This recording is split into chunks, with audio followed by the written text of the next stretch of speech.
vous avez envie de réaliser un crumble au chocolat, regardez, magnifique, la recette ici. Donc pour commencer à faire notre crumble au chocolat, donc déjà première chose, vous allez prendre un moule, vous allez le beurrer et le fariner. Alors moi j'ai pris un moule, je crois il fait 15 cm. Donc moi je vais essayer d'en faire, comme il est petit le moule, je vais essayer d'en faire 2. Après si vous voulez en faire qu'un, vous prenez un plus grand. Donc vous beurrez et vous farinez.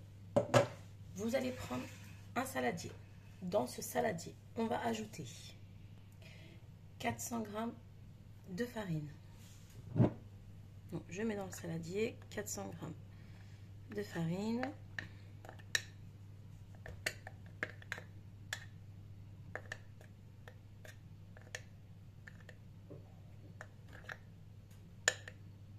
Voilà, 400 g de farine.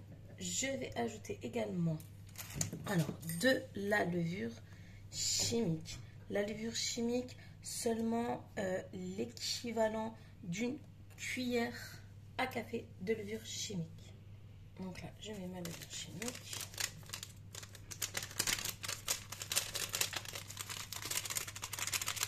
Là, on ajoute 150 g de sucre. 150 g de sucre. Et on va rajouter une pincée de sel. Donc, la petite pincée de sel. Voilà. Donc là, on a mis tous nos ingrédients secs. Donc, la farine, la levure chimique, le sucre et le sel. Là, on va mélanger pour que tout soit bien incorporé, enfin que tout soit bien mélangé entre eux. Donc là, on mélange. Bon, d'habitude, je vous présente en premier les ingrédients, puis après, je les mets. Mais là, pour faire plus vite, on va faire comme ça. Déjà, c'est une recette qui est assez rapide à réaliser. Donc, elle est très rapide, elle est très facile. Et surtout, elle est très gourmande et très bonne. C'est très bien pour les 4 heures de vos enfants. Franchement, elle est parfaite. Franchement. Donc là, j'ai mélangé tous mes ingrédients secs. Donc là, on va ajouter 2 œufs. Alors là, maintenant, on va travailler avec la main. Pour le crumble, c'est obligatoire la main ou alors, en deuxième option, avec le robot, mais vous prenez la feuille. Donc là, j'ai mis 2 œufs. On va rajouter également 150 g de beurre doux qu'on va couper en petits cubes pour après malaxer notre pâte. Donc là, j'ai ajouté mes 2 œufs, 150 g de beurre que j'ai coupé en cubes. Là, vous entendez le four qui est chaud.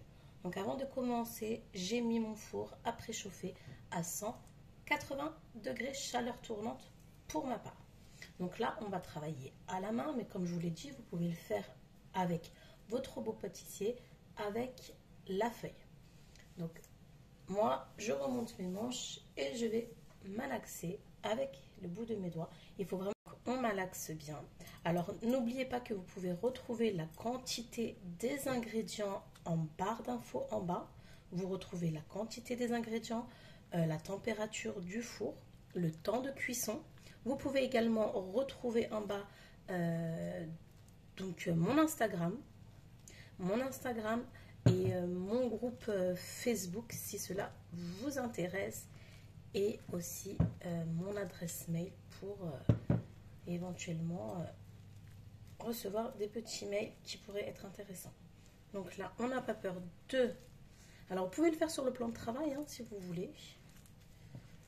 Vous malaxez et vous mélangez bien jusqu'à l'obtention d'une bonne pâte.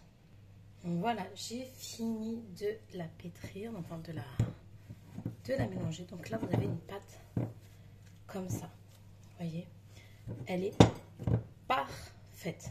Donc là, ce que nous allons faire, on va reprendre notre moule qu'on a chemisé, donc qu'on a beurré et fariné. On va prendre la moitié. Donc je vais prendre la moitié. Et pour pas me tromper, pour vraiment faire la moitié, je vais la peser.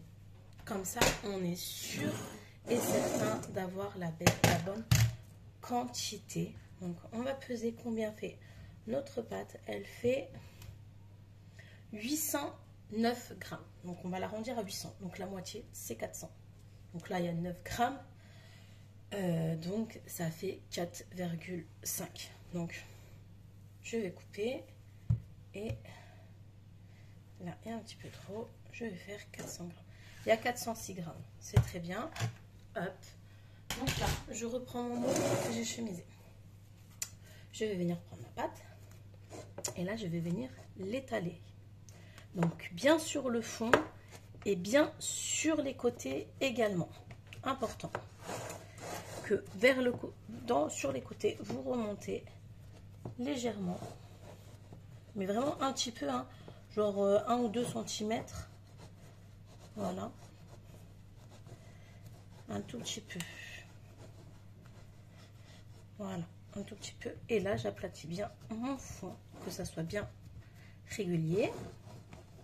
Qu'il n'y ait pas de bosse. Donc après, vous allez prendre la pâte à tartiner de votre choix et vous allez mettre au fond de votre fond sans dépasser les rebords. Après, avec le reste de votre pâte, alors vous allez faire comme si des petites boulettes, vous allez les effriter et vous allez remplir le dessus. Une fois que vous en avez mis partout, on va rajouter des pépites de chocolat. Donc moi j'ai mis chocolat blanc et chocolat blanc. Vous enfournez au four pendant 25 minutes. Moi il me reste de la pâte, donc je vais vous montrer que je vais en faire aussi également une petite. Donc là je fais pareil, je mets mon fond de tarte, je mets ma pâte au milieu, je remets du fond de tarte, je mets mes pépites de chocolat et j'enfourne pareil 25 minutes à 180 degrés. Donc voici le résultat après cuisson, donc 25 minutes de cuisson à 180 degrés que vous avez fait préchauffer. Donc vous voyez, il a bien doré sur les côtés. Et franchement, l'odeur est magnifique. Donc moi, j'ai pu faire un moyen et un tout petit. Magnifique. Donc, si vous n'êtes pas encore abonné à ma chaîne, abonnez-vous pour de nouvelles vidéos. Un petit j'aime, un petit commentaire, ça fait toujours plaisir. Et je vous dis à très vite pour une nouvelle vidéo.